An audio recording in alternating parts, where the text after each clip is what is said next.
What is going on, everybody? It's Alex coming back at you with another video. And today I'm back from the dead. And we're starting off a new series. We're looking at off-season outlooks for every single team. We're going to go through the rosters as well as we are going to go through the schedule and predict every single game. We're going to use that information when we start doing collab 7-round mock drafts with other channels in the future. And we're going to see what they were able to do with their schedule, kind of put them head to head.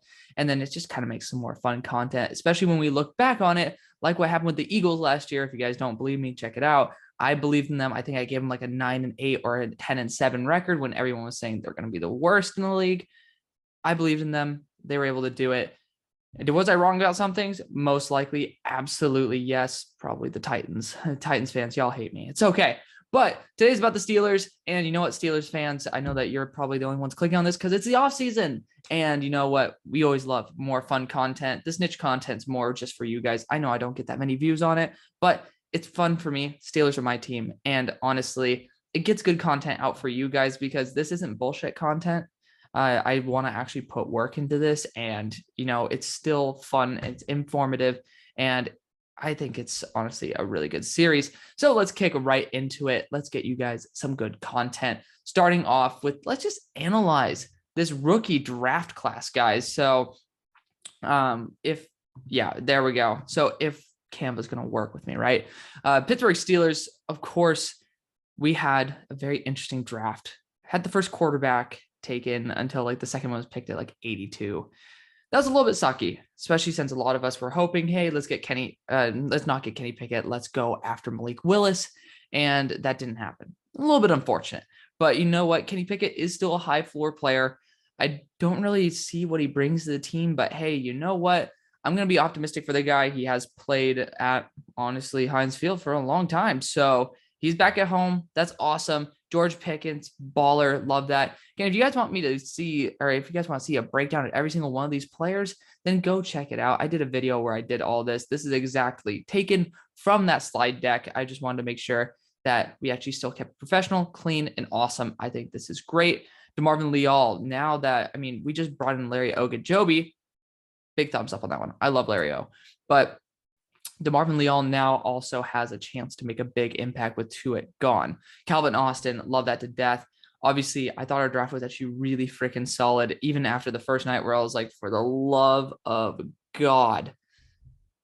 It's a low ceiling pick. And in the first round in an NFL where you're going to have potentially Deshaun Watson, Baker Mayfield still could play, Lamar Jackson, and then Joe Burrow playing, it's going to be tough for Kenny Pickett to even be in the top 3. So that's where I'm at right there. But the future is bright. Of course, kicked ass after the first round. And even the first round, still good enough.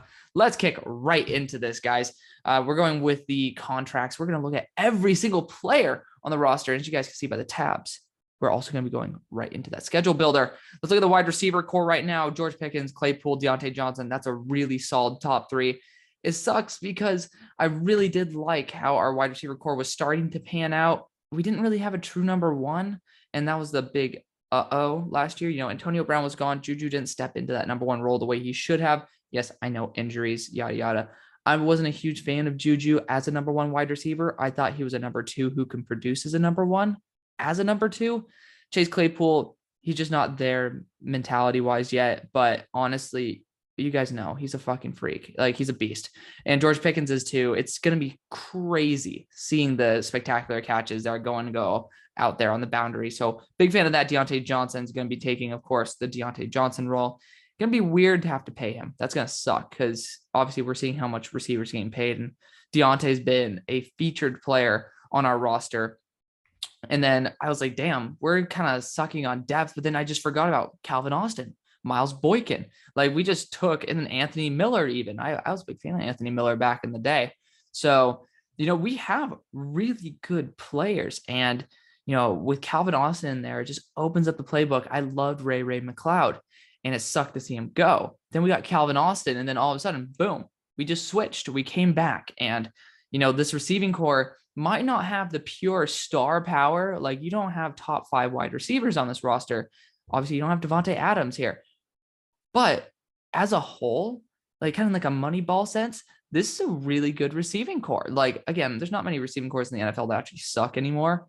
That's just the way it is. You have guys in the USFL who 5-10 years ago would have been potentially getting starting reps, Taywan Taylor, for example. So, there are this receiving core is really damn good. Again, I'm not saying it's like top 5, anything like that, but it is formidable. It is not a weakness. So let's look at the tight ends right here. We'll look at the quarterbacks in just a second. Obviously, we already talked about the one, but Freiermuth, he's a beast. I literally said it. Like, I wasn't a huge fan of Pat Freiermuth, and then he went to the Steelers. I'm like, that is literally Pittsburgh Steelers at its heart. So he literally breathes Pittsburgh Steeler, and I love it. Connor Hayward, love that as well. Zach Gentry does better playing at Top Golf than he does on the field. RIP. And Jay Sternberger, yada, yada. Let's take a quick look at the quarterbacks. I hate how this is all laid out, so I apologize for that for you guys. Mitch, I think he will be starting out the season. I actually thought it was a really good idea. It's a cheap contract. You look at this, like, over the next couple of years, it's only going to be like 20 million to quarterbacks. I'm not going to do the bullshit math for you. To be fair, it's like, what, 21.3? Whatever. Over the next 3 years, that's a really, really easy way to keep your salary cap down on especially the most valuable position in the league. Hopefully, I mean, with this salary cap hit from Kenny Pickett, it doesn't make it like you're cap strung if you want to go after another quarterback. Once I saw that 4-year, $14 million deal, I was actually pretty chill with it. So pretty happy to see how we're holding out here. We have good enough quarterbacks. You want to usually do that in a different position than quarterback. You don't want, like, they're not tomato cans. That's usually what you say with the offensive line. You don't want tomato cans. Usually want elite talent at quarterback, but it is the way it is. I don't know why Mason Rudolph even is playing in the NFL anymore. Guy's an attitude problem. He's not good. So that's that. Running back wise, Naji Harris. I mean, yes, he doesn't have the ceiling that a lot of running backs have because of the fact that he's capped on speed, but his vision's phenomenal. His contact balance is great. And honestly, everybody knew he was running last year. I do think Najee's going to continue being a featured back.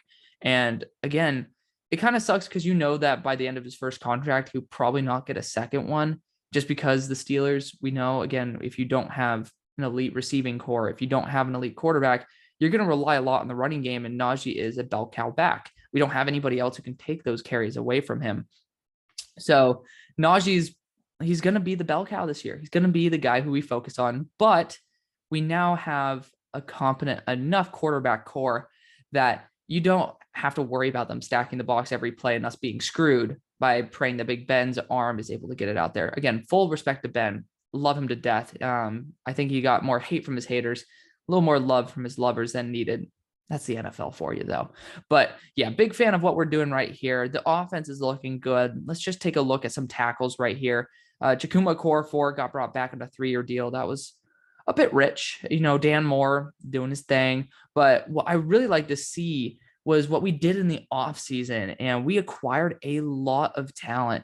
Again, Joe Haig is a really good guy. He's a stopgap type of dude. Jordan Tucker, I think he was a UDFA. Yeah, out of UNC. Another guy, I'm pretty sure he was a pretty big dude as well. A lot of teams actually like Jordan Tucker. So pretty happy to see he actually might get some starting reps. But let's just take a look at the guards here. James Daniels. That was my favorite move that we made. A huge fan of him. I thought that the Bears should have been signing him for 15 a year. Like, positional versatility, young. Like, this was an amazing move by the Steelers because he can also play center. You got Kendra Green, who a lot of people are saying he should be moving to guard. He didn't really play as well at center as we were hoping for. And Kevin Dotson, like, that trio interior has a shit ton of potential. And just because Kendrick kind of was like, his first year, everybody's trying to hate on him. Again, he had an immobile quarterback with a box that was stacked against him. There's going to be a lot more opportunity for him to have more one-on-one rather than just having to totally process everything. So I'm excited to see what Kendrick Green's able to do. I was definitely more the kid out of the whitewater that I forget his name every single time, but you guys know he is. He's on the Broncos. He's balling out too. But Kendrick Green, we're trying to move to more of a mobile offense. It fits Kenny Pickett. But yeah, honestly, I really love what we're doing on our interior. I don't know who it says we even have for center right now. Yeah, Mason Cole. So we brought him in. I thought that was another great pickup as well. So big fan of that. Let's check out this defense. Let's start with the defensive interior here, just because I want to work my way out. I think that matters a little bit more the more we move out. Also, it's fun to talk about Cam Hayward when we have the chance. Cam Hayward, Larry Ogunjobi, kicking ass. DeMarvin Leal listed as a defensive end. We all know he's a hybrid player. I thought his best role was as a 4-3 defensive end. Don't think he'll be able to get that type of role. I think it's a lot more of a Stephon Tuitt / Cam Hayward role, which again, if that's going to work, it's going to work on the Steelers. Huge fan of that. Already talked about it. We got Tyree Johnson. I'm bugging. I thought Tyree Johnson went to the Eagles for some reason. You guys can check me down in the comment section below because again, I mean, I didn't pick up on that one. But, you got Jannard Avery here at defensive end, like Louder Milks there from last year at defensive tackle, Carlos Davis from Auburn as well. We have some really good role players here, and that's a great feeling. And it sucks. I'm not seeing Isaiah Buggs anymore, and that hurts. I loved Isaiah Buggs. But, you got Tyson Alualu here, he's been consistently a really good player. I'm very happy to see he's still on the Steelers. Montrevius Adams, another guy. I think he's from Arkansas, if I'm not mistaken. I might be bugging on that one. But again, we're looking at a very, very, very well-rounded defensive interior, even with the loss of Stephon Tuitt, who obviously was the heart and soul of this team. Looking at linebackers, you got Miles Jack here, obviously steal of the offseason, $8 million a year for a guy who could be all pro. Ridiculous. Absolutely ridiculous. I love that so much. And again, you got Robert Spillane here, who played some good reps last year. Ulysses Gilbert, role player. Mark Robinson, I think he was drafted this year in the 7th round. We all know he's probably not going to make the team after next year. But, Alex Highsmith and TJ Watt, obviously the features. Those are the guys who are completely going to be tearing shit up. I love to see Alex Highsmith take another step. TJ Watt, he's complete cheeks. No, guy's like an MVP. I love TJ Watt. That was one of the first drafts I actually watched in its entirety in its first round. And I just remember I think the Niners picked right before and they got Reuben Foster. And I was like, oh my God, no. And I was praying for David Njoku or something. Thank God we didn't do that, right? But then we got TJ Watt. I was like, holy shit.